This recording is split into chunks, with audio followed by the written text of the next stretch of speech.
in છે ને people. સંચેત તો કેમ નથી આવતો? You are a founder member of International Ahimsa Research and Training Institute in Spiritual Technology. And on COVID-19, you have provided very extensive useful guidance how to increase our immunity and as well as how to manage how to manage this COVID-19 situation. I welcome you, Dr. Sanchetee, and we are very keen to hear you on scientific basis of fasting. Welcome. Am I audible? Yes. Okay. Yes, you're audible. Thank you very much, Shubham, for the kind introduction. Today is the occasion of Paryushan and Dashlakshan Pav. Jai Jinendra to you all. On this day, India has also achieved independence in 1947, and my greetings to all Indians and the people abroad. I'm thankful to respected Samniji,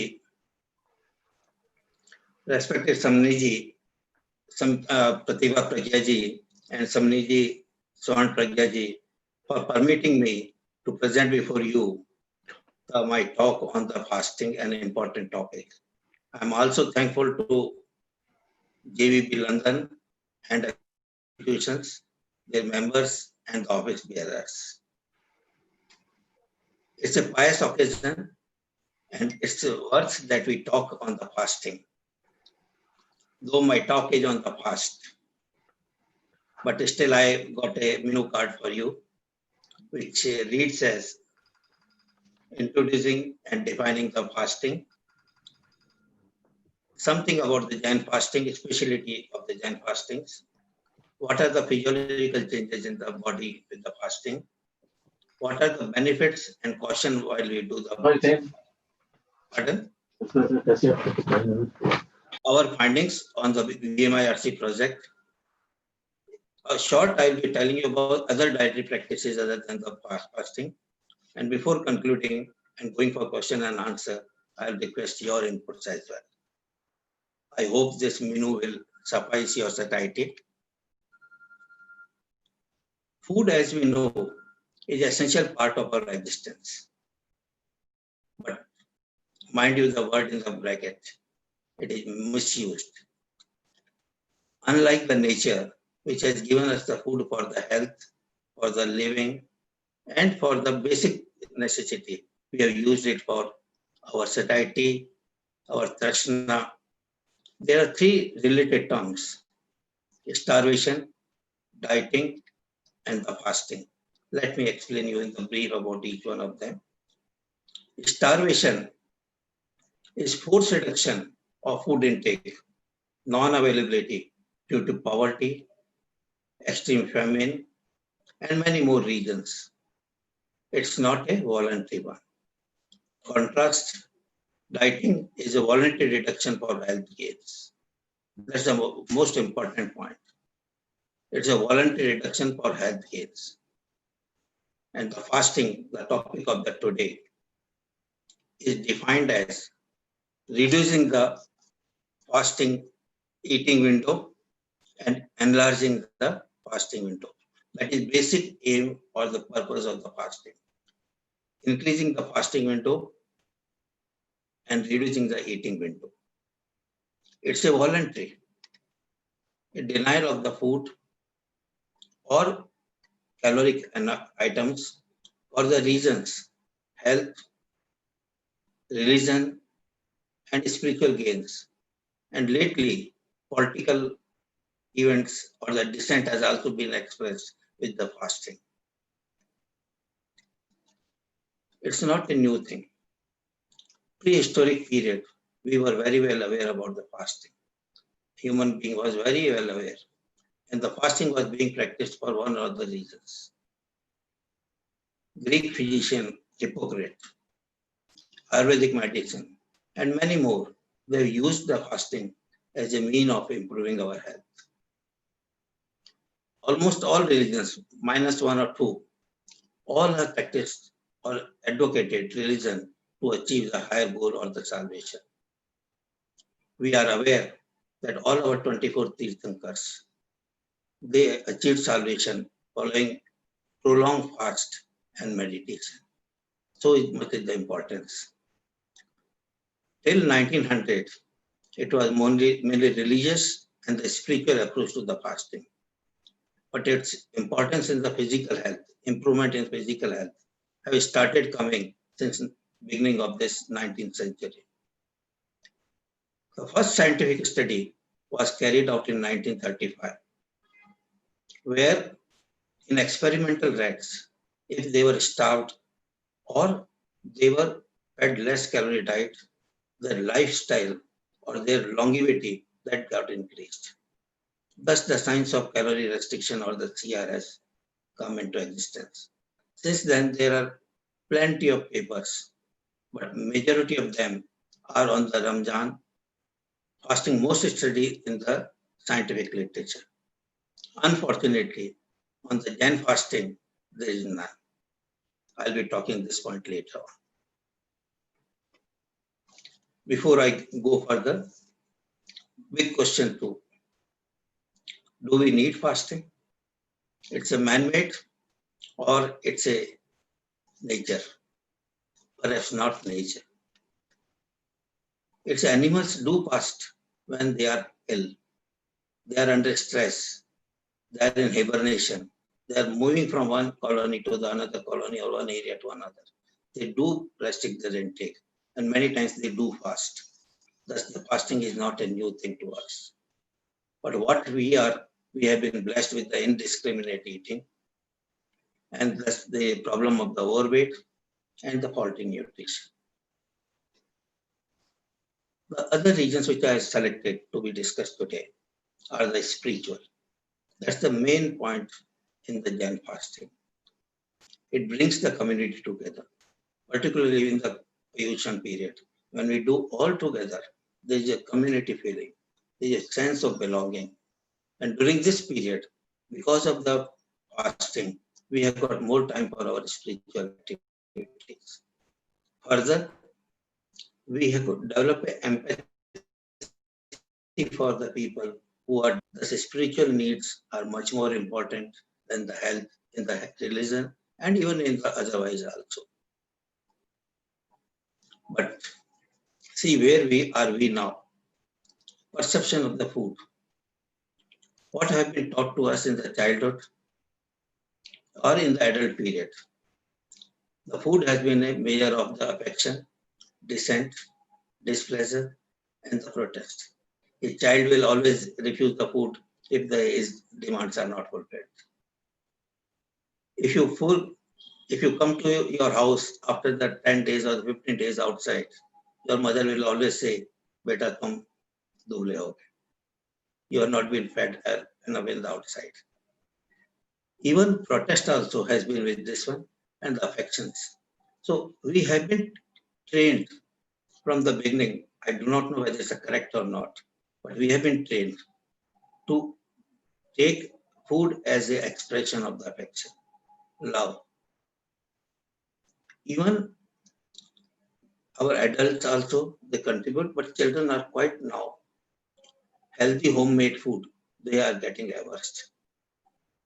We going to the restaurant and joints, we go for the ready-made food outside, junk food outside. So our children also pick up. So there is a aversion. Even the industry also promote craving for a celebrity style eating. So thus every factors are for the food misused. That's the main point that we need fasting. Otherwise, for a nature, I will talk to you in the later more detail, we may not need fasting for the health reasons. So for Jain fasting, which is the main topic of the today, it is more of the spiritual aspect rather than on the physical aspect. It's basically to attain penance. It reminds of our Lord Mahavira's renunciation and state of living. So he has shared all the sense of pleasure, all thrushness, they were out. And self-awareness was higher if we do the renounce the food. There is more mental clarity and the inner calm if you do the fast. That's the basic purpose of the Jain fasting. Further, bodily benefits have also been recognized in the Jain fast, but the mind purification is the more supreme. And it is told, or it is said, that the shedding of karma through sacrifices is one of the other aims of the fasting. So these are the purposes of the Jain fasting. To short compare between the Jain fast and other calorie restrictions, which are very popular and in many religions also, if you take as a health, is the prime in the calorie restrictions and the many religion practices. Health benefits of the fastings are most important. But then it is a byproduct. It's not the prime target. Prime target is the spiritual. That's the basic of the Jain fasting. And the spiritual has got a little element in the calorie restrictions clubs or the practices which are there. It's a pure voluntary as far as the Jain fasting is concerned. It's an absolute voluntary. And there shouldn't be any element of discomfort. In fact, we are teaching and we have been taught that if you feel discomfort, you are not doing the fast. You must develop a tolerance where the less of the food is not a trouble for you, not a difficulty for you. Whereas on the other side, on the calorie restrictions, compulsion is more or less there. And compulsion is because of being healthy, low weight. Obese people, they do it for that one. And discomfort is often prevalent. Another important point, I'll be further enlarging later, preparations. Parna, dharana, and the fast. All three are important in the fast, whereas not there in the other things. So the preparation of the fasting, so fasting is not a solo event as far as the Jain fasting is concerned. What are the types of the Jain fast? Absolute or dry fast means no food, no lipid, no calories are permitted. For a varying period, commonly is 1 day, 2 days, Vaisna, 3 days, Tela, 5 days, 8 days, Atai, Maskaman, and Varshita. Whole year, around 400 days, the people will do alternate day fasting as a feed. And this feed also has got a restricted time eating rather than the whole or the normal time eating. However, the more common is the water only fast, but no calorie drink. That's the one fundamental point. In pollution, we do fasting with all the spiritual components, but I think the most important one is the pratikraman, that is the introspection. That's the most important part, that we do the introspection and we ask the forgiveness from the other. It has been found in the studies that the Jain fasts are more often done by the ladies than the gents. Reasons we have to find out.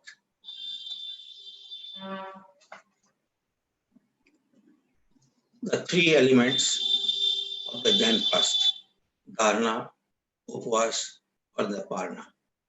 All three have got their own scientific meaning. Dharana, vow or intent to fast. It is usually done in front of an elder or in front of a sadhus or the sadhujis. And then we make a point at least 24 hours prior to our taking the fast.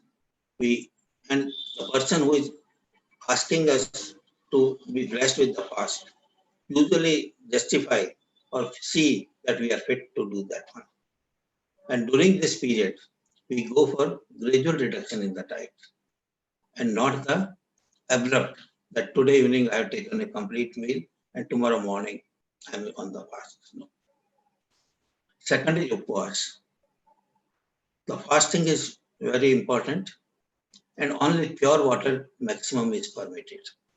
That too, you in the dharana you have to decide whether it will be absolute fast or a pure water fast. Breaking the fast doesn't happen once you get up in the morning. It is after doing your nature routines, you pray, Naukarsi, and then you go. And the diet is not abruptly taken to the normal. It is gradually increased in the time. And once it is increased in the quantity and the type, we go for normal food in 3 to 4 days. The aberration which has come is the heavy refeeding. That is where we lose the health benefit of the fasting in the Jain fast. So the heavy refeeding is one of the important aspects we need to look into when we are planning for a normal fast or a fasting in the society. Coming to the next point, what happens to our body with the fast? I was looking into the dictionary. Okay, what is the meaning of the fast? The fast which we were knowing before we came or we were aware in the childhood about the fast of the Jain type, we were saying fast means rapid. Fasting means we were always as a joke we used to say, eat fast. But that's incorrect. I'm not. But what exactly is that? When you do the fast, you deny the food. Body burns stored fat or the stored source of the energy to meet your body demand. That's the most important point, that it burns stored fat. Very often I say to my patients and those who come for the overweight and other problems, we always say, hawa pani se koi wajan nahi padta. It's only what you take and what you spend. Unless you spend, you won't get the thin or you won't get the reduction in the weight.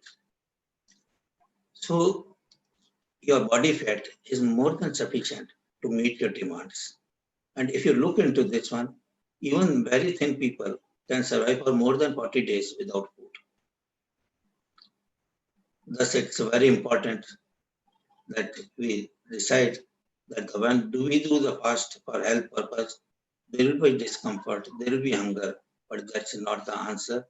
You are feeling more of a psychological hunger rather than the physiological hunger. Approximately 7 days fast, we lose up to the 2.2 to 3 kgs.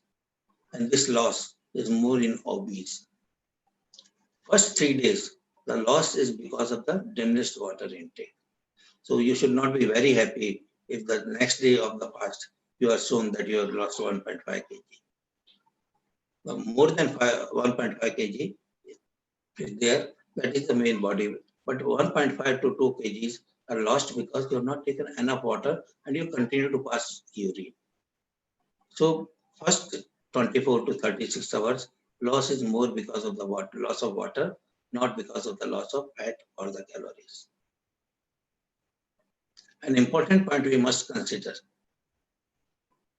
why do we feel hunger and why we take food?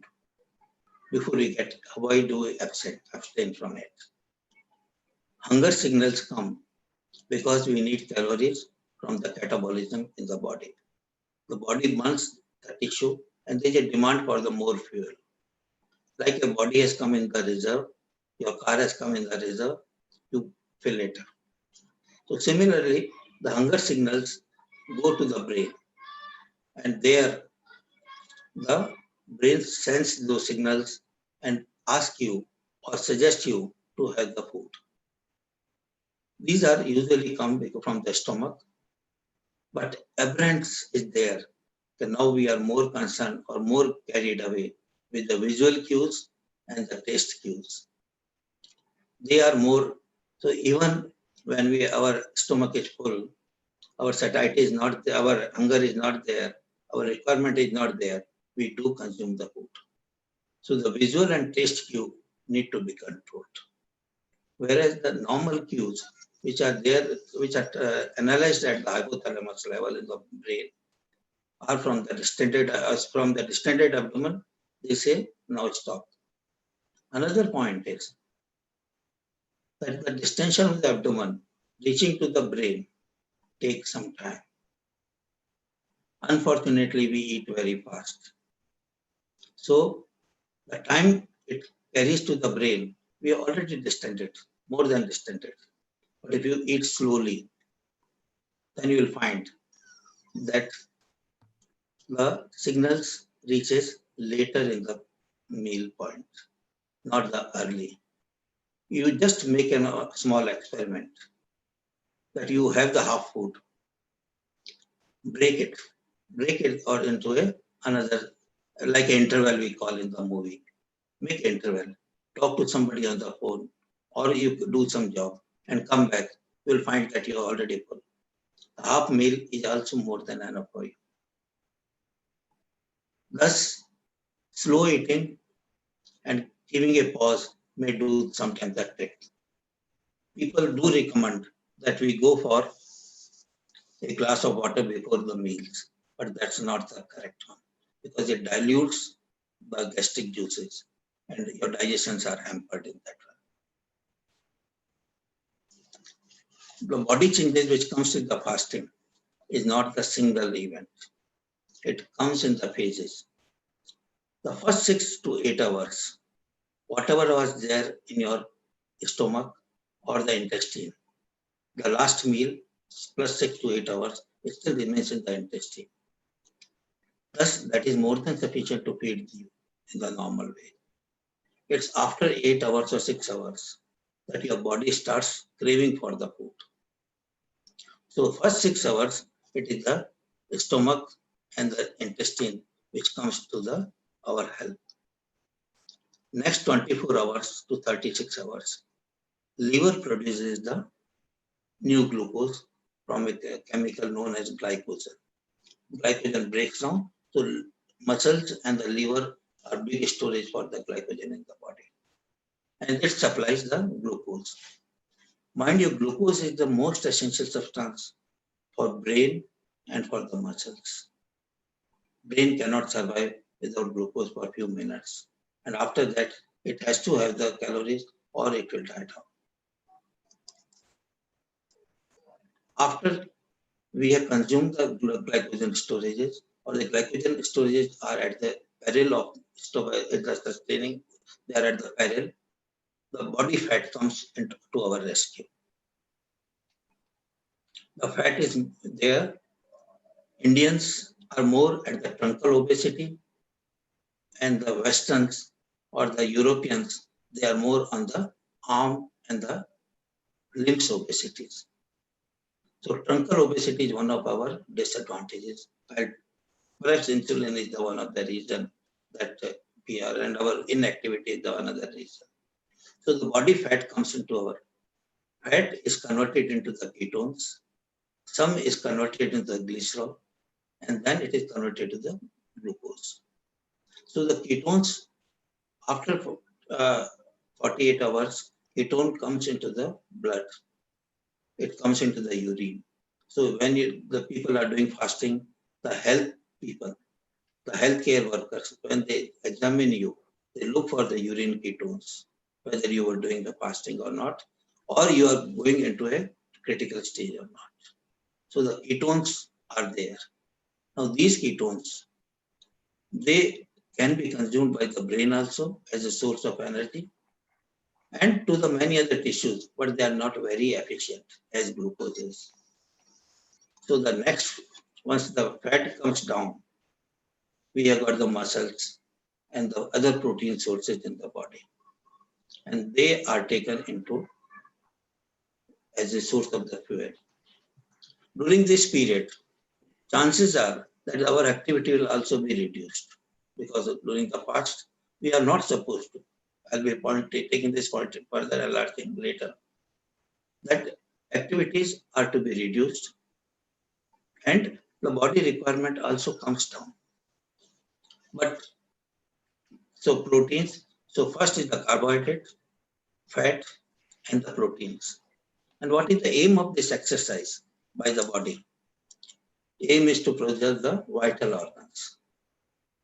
Even with the prolonged fastings, long starvations, a minuscule amount of brain or the eyes, they are lost. They remain as such. They get shrunken because of the less of the fluid, dehydration, but not in the content. The content of the brain or content of the eye, they remain there. Similarly, there are many organs like heart. They still get their good nutrition from all the three elements. Thus, aim of the whole fasting or the physiology of the fasting is to preserve the vital organs. But if you are doing more exercises, if you are encouraging, if you are not doing proper rest, you are putting them in the danger at an earlier period rather than the late period.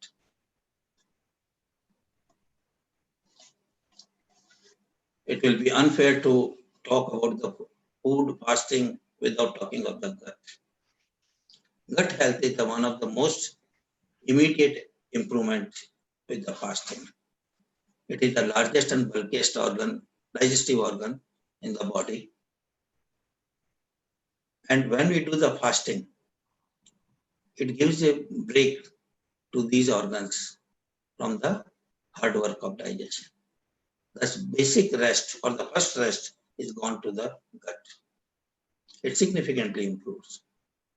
But not only their health, their content also, particularly the bacterial community, bacteria which are there, which accumulates in our body, in the gut, because of the indiscriminate eating, faulty eating, they get cleansed and they restore their normal metabolism. And not only it stabilizes the bacterial community, the diversity, the different way or different type of the organisms, they also improves. And more important is that the immunity which they provide to the body, that also gets. So the gut health is one of the important one for the fasting to be considered. In the science of the fasting, the most talked about is the autophagy. And this is because the 2016 Japanese worker has been awarded a Nobel Prize for the medicine and the physiology on the his work on the autophagy. Auto means self. Phagy means digestion. Digesting the self organs or the self tissues. That is the autophagy. So when you do the prolonged fasting, which if you look into this one practice, I find that only in Jain fasting that the prolonged fasting more than 7 days are prevalent. In others, there are one, but they are not as prevalent, not as common as in our Jain fasting. And once you do make a prolonged fasting, non-body protein sources, they are not part of our body, like viruses, bacteria, tissues which have been died down. They are now used for the fuel. Till now, the healthy lipids, healthy carbohydrates, healthy proteins were used, but later on the autophagy, this one, the unhealthy portions or unhealthy content of the body, they are used for the, so autophagy is one of the important, it is like detoxify, rejuvenating the body. And the aim of again autophagy is to protect the vital organs and muscle from the damage. Even this has been suggested as one of the reasons that the cancer cells, they are also get digested. Toxins are also removed during this phase. Thus, autophagy is one of the important aspects which we think in this. Few other minor effects of the fasting on the body. Urine volume goes down. This is because of the less of the water intake and also the byproduct of the digestion, urea and creatinine and other nitrogenous products, they are now less produced. And because of the less of the urine formation, slight increase in the urea and creatinine, but that is not very significant. Gastrointestinal, the body secretions in the gut, that also get decreased. As I told you, ketones, they are very good in reducing our appetite. So here there is a reduction in the appetite. So after 2 days, you don't feel hunger. That is the main reason ketones come into the play after the 2 days, 1.5 to 2 days, that you start feeling normal with the less hunger. Sorry. But minimal changes in the heart and BP, they get stabilized. They are very well, unless your activity are very high, the heart rate and the BP changes are not there. More studied are insulin and the thyroid hormones, they get less. And not only the insulin get less, its sensitivity in the body, its effectiveness in the body gets increased. Glucagon, which is there to give you more glucose from the liver, its level increases. Cortisol, it is stress hormone, also get increased. Growth hormone, very good in rejuvenating our body, is also increased. Epinephrine is an anxiety hormone, it also gets increased. So there is a mixed bag. Insulin comes to our rescue, T3 comes to our rescue, glucagon comes to our rescue, cortisol and epinephrine, they are little bad effects of the, and growth hormone is good for us. So, sir, this cortisol and epinephrine, maybe it's a mild increase, or it's a too much increase, which is bad? I'll come to this one later in the slide. Okay. Another important scientific evidence now we are talking about to put before you is the epigenetic changes. Till now, there was a belief that the genes once formed are not changed. Genes which we carry from our parents, they are unchanged, but it's not so. There are hard element in the genes, and there are big soft element around the hard gene, which can be changed. And these can be changed even with the short fast of 5 to 7 days. And if you do for a prolonged period, the epigenetic or genes changes, particularly genes which are responsible for our metabolism, also get improved. So the epigenetic changes, if we can demonstrate in the later human studies, it will be a boon to our scientific studies and to convince you that the fasting is not only a fad, it is a scientific experiment. Coming to the benefit and the cautions. I selected 2 important benefits. One is spiritual and another is the physical. As I have pointed out earlier, it takes you to a higher level of consciousness. Your consciousness gets elevated. You are with till now you are with your surroundings and you are totally buried in that one. You come out of that one and you go into a higher state of consciousness. You can achieve it. But this is subtle, but more evident is that positive mental health. Experiments have, the health inventories have proved that there is a decreased anxiety and depression. Mental health is improved. We have also shown in the experiments that with the fasting, the parasympathetic component, which makes you calm and quiet, regenerative, it gets elevated, and sympathetic, which makes you work like a horse. It tells you to work like a fast and other things, it gets suppressed. So the fasting improves spiritual and the body aspect. But more important, which will be evident to the general people, are the physical benefits. Your body weight, one of the big industry in the market now, weight reduction style. And fasting is one, plus many more benefits. BP and pulse, we have seen that the people who fast for a long period, for 3 to 6 months or to the 12 months, regular fasting, not the continuous fasting, regular fasting, their BP and pulse also comes to the cardiac events are less if they practice for 6 to 12 months. Lipid profile, the good cholesterol, good lipids, they are higher, bad lipids, they are lower. I told you in the beginning, earlier, that insulin level comes down, but sensitivity, effectiveness in the body increases. That the people with the diabetes mellitus, they can be benefited. Earlier we were thinking fasting is harmful for the diabetes, but it's not so. We have got a live example.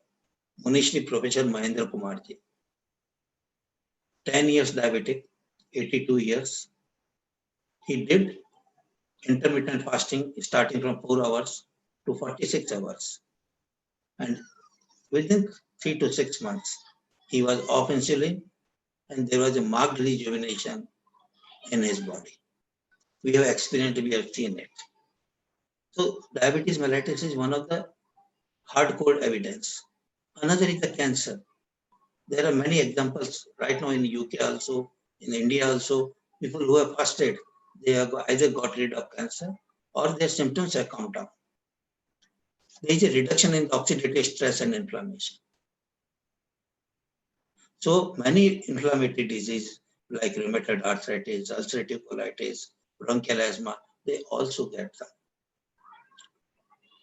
The things I was talking to you about the epigenetic, we have seen that telomeres, part of the chromosomes, its length increases. As you age, telomere length shortens. But as with the fasting, telomere length gets increased. Thus, fasting has got an anti-aging effect. In fact, the first study which was done on the rat by Mackey et al. In 1935, it has shown anti-aging effect. Another important one, Alzheimer's disease, you are very well aware. There is a decrease in the memory and the learning. Fasting has given a boon to them by decreasing their cognitive decline and delaying the Alzheimer's. If you have got suffering from the Alzheimer's, your chances of getting it progress also. Similarly, many cancer, chronic CNS, brain diseases like amyotrophic lateral sclerosis and Huntington's disease, they all can be benefited with this one. GIT diseases, these are the one which are. But fasting is not a effect, or it's a no. Fasting is not a thing which is there without any adverse effect, unless if it is done properly. It has got its own disadvantages, but they are very minuscule, very small, transient, self-limit, and they do not cause a long-term effect. So if you are doing fasting measured more than 3 days, you may have a medical consultation. Otherwise, you can do it normally. What are the common side effects observed? Sudden drop in BP, rapid and weak pulse, limbs get extremely cold, extreme weakness, difficulty breathing, liver and kidney problems can be exacerbated. Few people, particularly when they are alone and doing the fasting, they can develop emotional stress and there is acute anxiety and psychosis. But all these, as I mentioned, they are not very common. They are very uncommon. So we always say that the fasting in certain groups should be done under caution and under guidance. So what are the people who are more prone for the side effects? Those who have never fasted or they have resumed fasting after a long period, they are more vulnerable for the side effects. Too young and too old. Though I have mentioned 15, but I'll put it as a 10 years. People who are consuming refined food more, junk food more, diet high in refined food, they are more likely to have the side effects with the fasting. People who are in the high labor profession, they are also more likely to develop side effects because their caloric requirement is much more, and suddenly they have gone into the fasting and they continue to do the job. High stress on the or on the drugs. So people who are stressful in the beginning, they must relieve their stress before they go into this one. And people who are on the drugs, they should consult their doctors before going into this one. Another important group is pregnant or the lactating ladies. So they are the people, they should observe the fast with the caution. I generally suggest if you are doing more than 3 days, have a medical checkup and have a medical profession at your tip. Second, consume plenty of water if you are not used to it. Last point perhaps is the most important. We all have been seen in my childhood, and you also have seen that for 8 days of the pollution and the destruction 10 days, all markets were closed, shops were closed, like Christmas you see in your UK and other Western countries. But we have started opening our shops, our business establishment, being active on the mobile during even this pollution period. So if you take time off from the work, both physical and mental work, you are likely to succeed with the fasting better way. These are the conditions, chronic conditions, diabetes mellitus type 1, not type 2, common diabetes. Type 1, which are on the insulin. They are dependent on the insulin. People with the renal transplant or the chronic renal conditions, cardiac conditions, or the lung conditions. People who have recent GI bleed or active ulcers. People who have got epilepsy or the migraine. And where the medicine dosage adjustments are needed. In fact, many articles are now coming up how to medically manage these people in the fasting. In the Ramadan, there is only change in circadian rhythms. That instead of the daytime feed, they go for the nighttime feed. But in our pollution, there is a total stoppage of the food. So for 24 hours, you may not have to have the drugs. So these are the very important aspects which you may look into. I come to the next important point, the study which we have done. As I told you in the beginning, that there is hardly any study, and there is a non-study, in fact, when we are looking, Jain fastings have not been studied scientifically. We were blessed. BMIRC, Jain Bharati Ladno, have given us a chance to study the effect of prolonged fast on the human health under the aegis of the BMIRC. Samni Chaitanya Pragyaji was guiding us throughout this one. This project was done at the Calcutta and Jodhpur. Dr. Prakash Sanchetee and his team was very active at the Calcutta, and they could enroll 98 people. Very large figure, not available in most of the even studies on the other aspects. 98 people were studied. And this, if I have to give credit to one person, Sadhvi Krishlaji, she was more than ready and more than active to us to get the people motivated for a health checkup. Because there are a lot many people who are doing the fasting, but she made them to, or she advised them to have the medical checkup at our place. And 70 people did the 3 to 4 days. And Athai and more was 23 people, and more than 11 days was 5 people.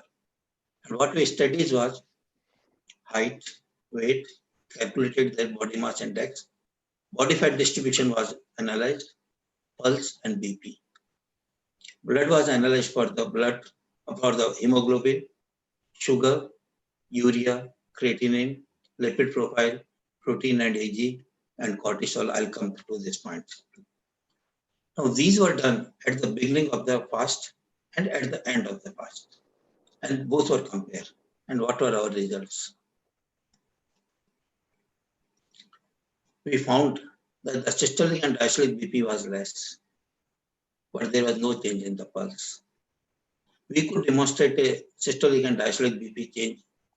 We reason it because our fast is more associated with the spiritual practices and not the health related. So perhaps the changes in the systolic and diastolic BP could be there. What important was that for the first 10 days, there was a reduction in the weight and the BMI, body mass index. But after that, it got stabilized.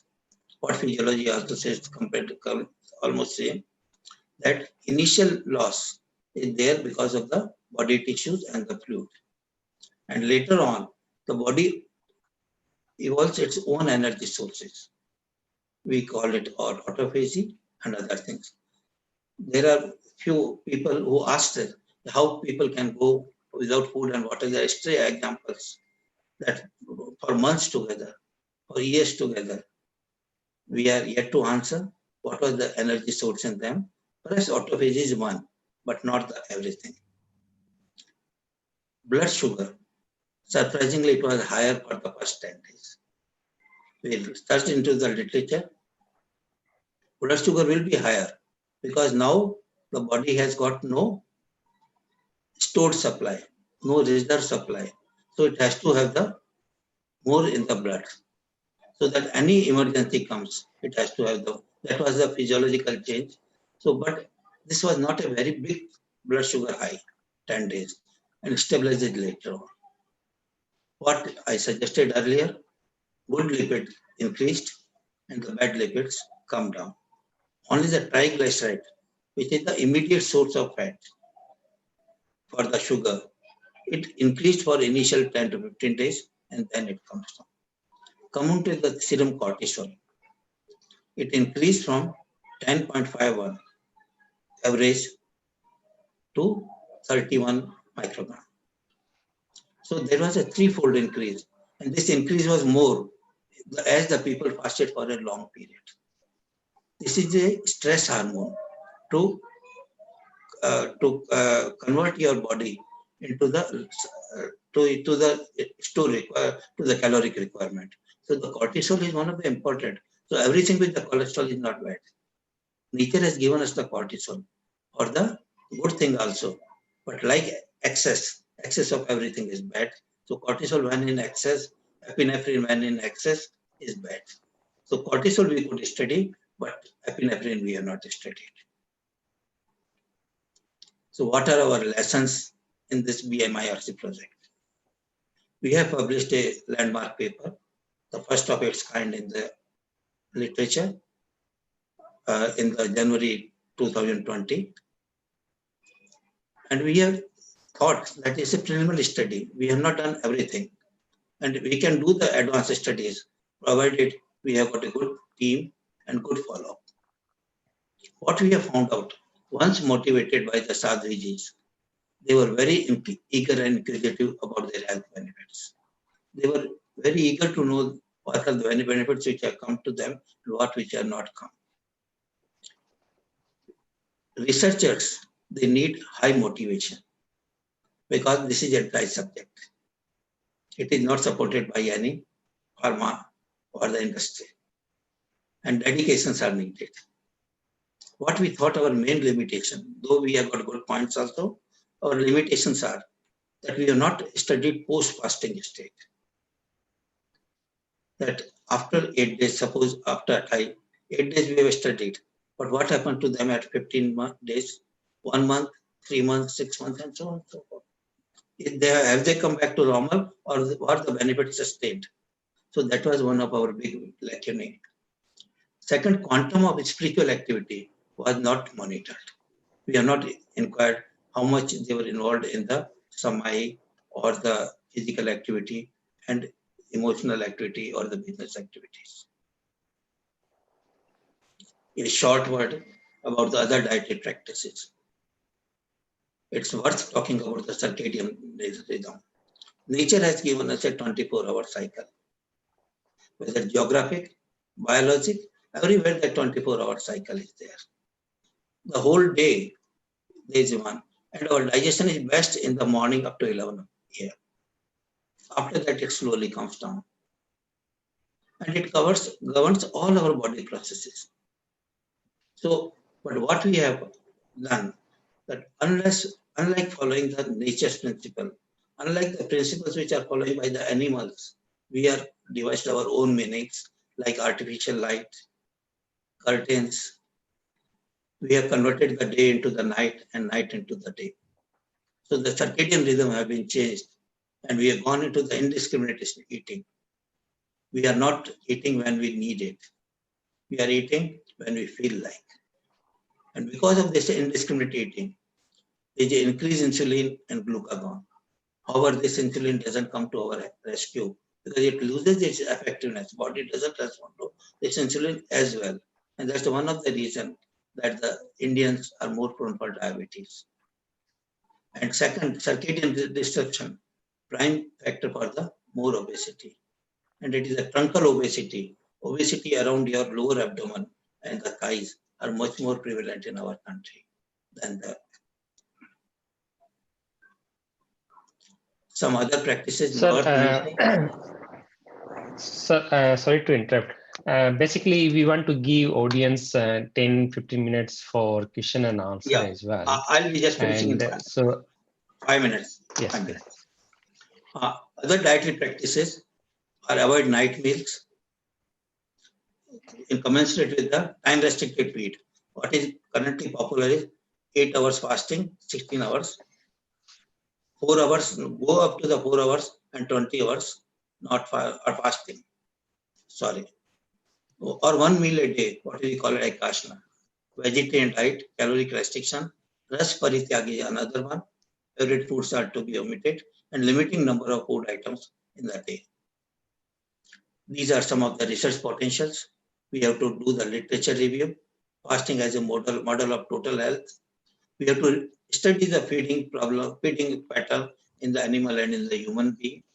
Experimental study have to be done of a higher standard.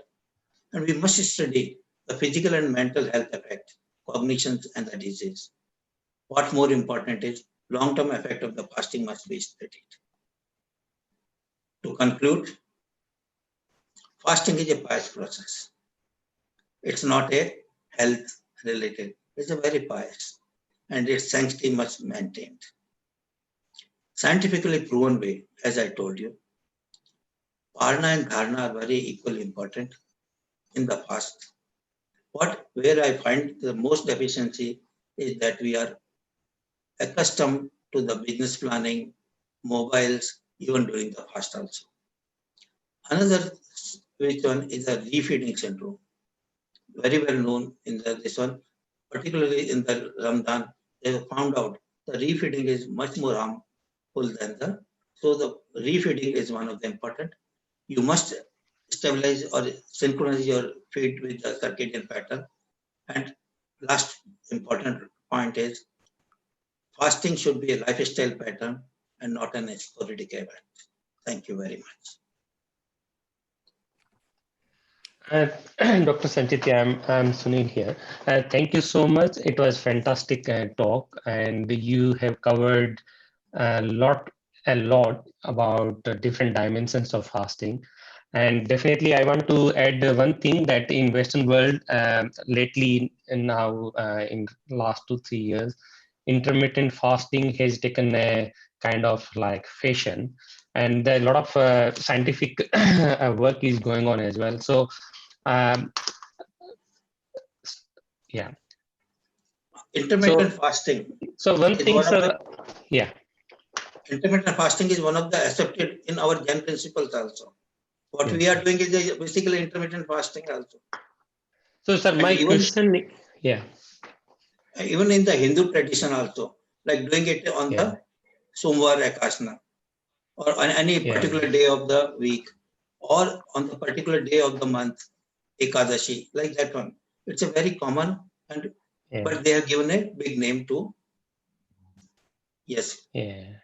So, sir, I want to ask one question, but definitely I want to highlight to audience one aspect. There was a very good study about the fasting, as sir, you have covered. And what it was noticed in that study, it was published in Science Direct as well. And the after fasting, the insulin, glucagon, and the glucose level synchronicity is restored in those patients who were obese and they were having metabolic syndromes. And metabolic syndrome since 2000, it has become a kind of a very a big problem. And WHO very recently, means after 2000, recognize a disease. So, sir, my question to you is, like in Jains, we fast for 30 days, and many sadhu and sadhvis, they carry on up to 60 days, 70 days. As a medical expert, I know you try to cover this aspect in autophagy. Do we see any kind of long-term harm, or and is it recommended, or we should restrict to up to like 8 days or 12 days? The long-term fasting, say beyond 3 days, as I suggested, has got its own implications. But when it is to be done as a part of renunciation, the spiritual aspect, we can't equate with the physical harm. So what our sadhus or the people or the great savaks, they are doing mass command, or they are doing the fasting for more than 30 days together. They are doing it for different reasons. We can't compare them. But we have to scientifically study and establish it is not physically that harmful as it is believed. And for our grust, what is your thinking? Like up to mass command, is it okay to carry on beyond 8 at high? See, one can always go for, but it has to be slow. It's not that today I decided to do the from mass command from tomorrow. I have to mass command. If you have to do, I will suggest go for a 1 year practice. Do the fasting regularly. Go attay one or twice in between before you go really into the 30 days. It's like running a long distance, breaking your muscles and not practicing it earlier. So it has to be practiced.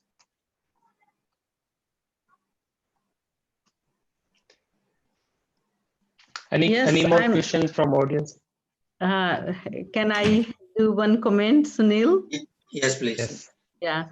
So first of all, it's a great big thank you to Dr. Saab that out of his busy schedule, you have taken this time, because fasting is there in our Shastra, and centuries we have a living tradition of fasting. And what you told, really, it is like running the marathon is not one day. Similarly, in our beginning of the childhood, they give us, okay, you do a kasan. Might we be sitting 3 hours, 4 hours sitting, okay, and like giving a toffee to the child, everything they say, okay, for your breakfast, we make this dalia doodh, then this mithai, this sabji, this cheese, and on of that, a toffee. So everything is covered whole day. You do a kasan. So that is a kind of thing, nurturing. Initiation. So nurturing fasting, and similarly, when we get initiation, then we have rule twice fasting in a month. Then Gurudev motivate, and this all, because even for the knowledge, there is one word, upadhan. So if you are learning some special sutras, then you have to do some fasting. And that fasting is not long fasting, but even the quarter of the day or this much time. So that is all grooming, and that grooming one day can lead the higher fasting, and then at some time the final fasting. Yeah. Thank you so much, Nani. And As we are approaching, I was not able to be with you because I had other session. We have nearly 100 kids and their parents session at Gyan Sala. So I was there, but my mind was here. So as I finished, I pop in. Oh, that's good. Nami, any more question from audience? Yeah, and we are trying to wrap up in now 5 minutes. Yeah, there are a couple of them. Maybe I'll club two of them. One from Nishaji and another one from Rupaliji. They were both relating to the study of the fasting, Dr. Saab, that you did. And so the first question is, how long was the fasting? And the second question was, what was the process when they opened the fast? So what was the process of refeeding, if you could share for the benefit of the people? Fasting was basically during the purgation period. So the fastings are very well known. The preparations are very well known to us. Okay. We have taken around 70 people in the 3 to 4 days fasting.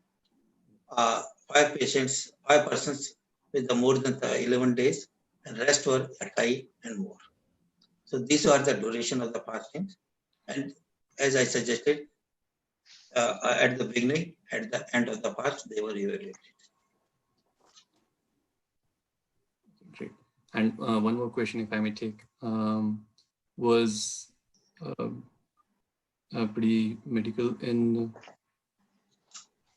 So during the 8-day fast of Athai, is it possible to completely avoid blood pressure and replacement thyroxine medicines without having too many adverse effects? Would you suggest that? Now, taking medicines or not taking medicines, fasting doesn't preclude that you should not take. Perhaps you have to have the medical checkup. Thyroid medicines also have to be taken. So you have to request your sadhu or sadhvijis to permit you for the medicines. But again, many medicines are to be taken after meals. How will you manage that one? So these are the points. I think Athai may not be, if they are absolutely necessary. For blood pressure, I can suggest a special, that you have their BP checkup twice a day. But thyroid, I'm not confident that what will be done. Okay, and another very important question: how much water would you suggest should be consumed without fasting, and maybe both ways, without fasting days and in fasting days? The fasting, the water, it depends upon the climatic conditions. Like what you have got in the UK, the water requirement will be 1.5 to 2 liters. But if you talk of my Jodhpur in the summer, even the 3 liters are less required. But coming back to the fasting, too much taking water is make a diluting syndrome. Your blood gets diluted. So too much water you must avoid. So approximately we suggest 1 to 1.25 liter is the requirement in the normal climatic conditions and when you are not having the food. Oh, okay. I was hoping that you would say you need lots of water so that when I'm fasting, I can just stomach just with water. No, it will cause a dilution of the body blood. So too much water without the nutrients is not correct. Makes sense. That does make sense. Anyone having low BP or high sugar, would you suggest them to do fasting? And if yes, how many days or parameters, or what parameters need to be monitored? For the persons with the low BP, you have to have the blood pressure in the lying position, sitting position and the standing position daily. And if at least in the evening, sitting position. For the people who have got the fluctuating blood sugar monitoring has to be twice to thrice a day. Rest, there are many more questions actually, Dr. Saab, but and what I've noticed is that this is one thing which is pretty close to heart of many people. And given a choice, we would be having too many questions as well. So, but you can send me the questions. Yeah, sure. I'll like to answer. Okay, so we'll allow at this point. So probably I'll hand it over to Dr. Sunil to do the closing remarks. Yeah, I think we can cover one more question from Nikshita. Karma with fasting. If you, sir, you think it's too long, then you close to answer. How do you relate to karma with the fasting? As I told you that the Jain fasting is associated with the spiritual practices. So the fasting per se doesn't. It only takes out one rush from the body, one prashna from the body. Taste is taken out. And for that, whatever we are accumulating karma because of the taste, Second, because of the suffering or because of the discomfort which you are feeling, and getting it controlled with our own willpower is another way. And third thing is the other spiritual practices. Fasting is never done alone. Samayik is another one. Going to the temple or to the mandir is another one. So there are so many other practices, but specific related to this one. One is the taste, which you are getting controlled, and second, you are controlling your discomfort also. That is it. Thank you so much, sir. It was wonderful, very insightful, and very detailed. You covered a lot of topics, and audience, I think they stayed very interested. It shows the content and your delivery was very powerful. So we really appreciate your time and efforts and allocating your busy schedule to us. Thank you so much. Vandami, what is next, Manglik?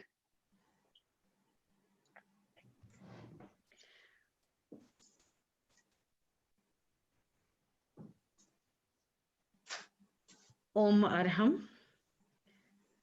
Doctor साहब के लिए धन्यवाद शब्द कहना तो छोटा होगा, लेकिन जेवीबी लंदन ब्लेस्ड है कि डॉक्टर साहब का यहाँ से पूरा संपर्क बना रहता है, और डॉक्टर साहब ने समय समय पर जैन विश्व भारती लंदन को कैंप्स भी दिए हैं और अपने टॉक्स भी दिए हैं, और अभी भी हमारा आमंत्रण है, जैसे ही पेंडेमिक पूरा वर्ल्ड में शांत हो जाए तो पुनः लंदन आइएगा और अपने वक्तव्यों से, अपनी ज्ञान राशि से हम सबको लाभान्वित कीजिएगा। जैन विश्व भारती में भी जैन विश्व भारती यूनिवर्सिटी में भी बहुत एक्टिव रूप से सेवाएं भी दे रहे हैं।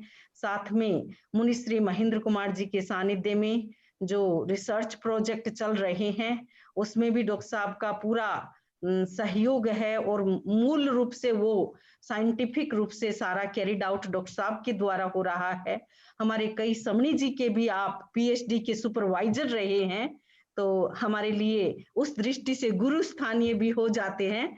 तो आपका बहुत बहुत आभार है, और समय समय पर आपके इस प्रकार के एनलाइटेंड थॉट से जैन विश्व भारती लंदन, जैन विश्व और बर्मिंघम जैन आश्रम, आयरलैंड जैन समाज, स्वीडन जैन समाज, क्रोली जैन समाज और जैन एसोसिएशन यूके, ये सभी संस्थाएं साथ जुड़ी हुई है हमारे इस पर्यूषण यात्रा में।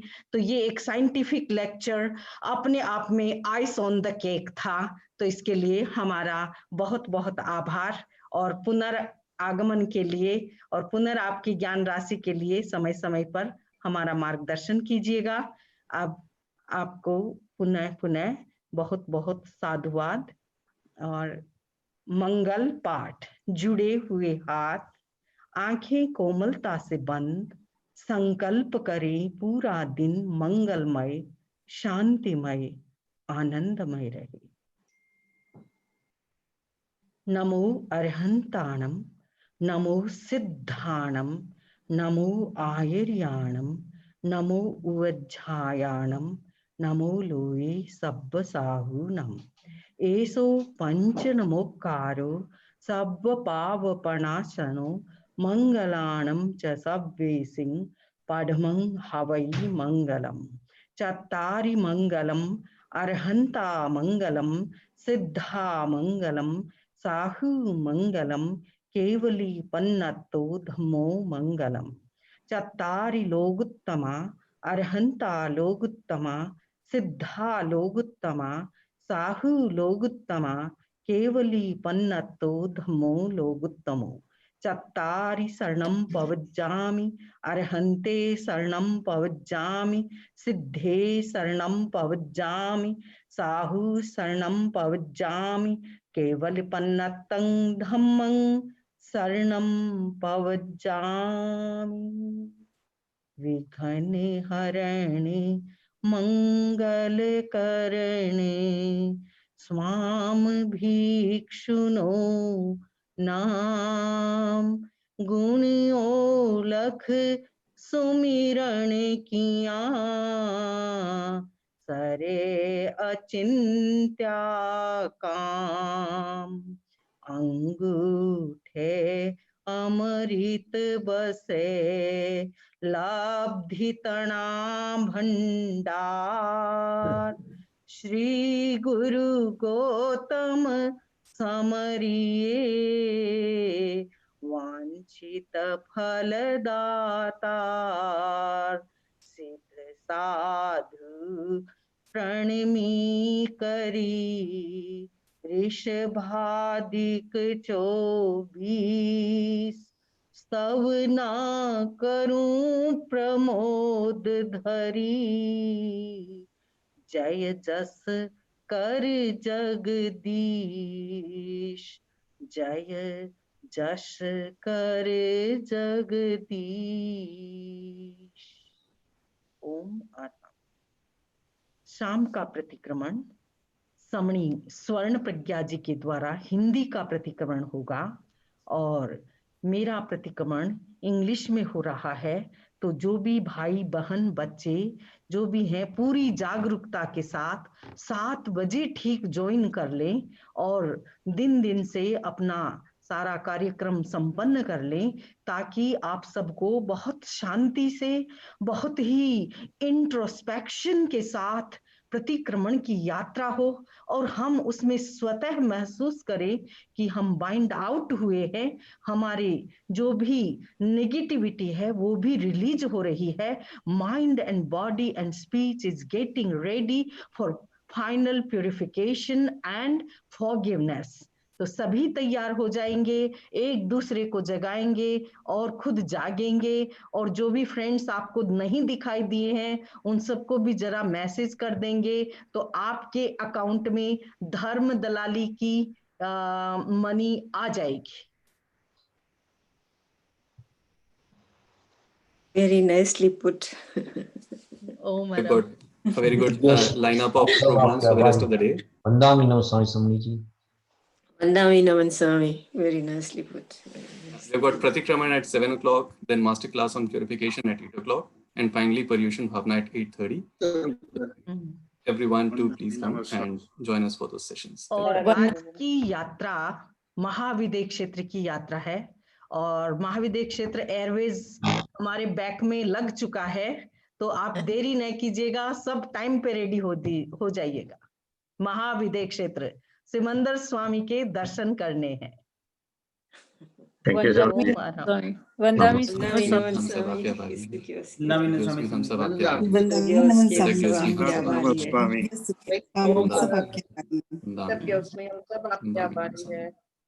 And thank you, Dr. Saab.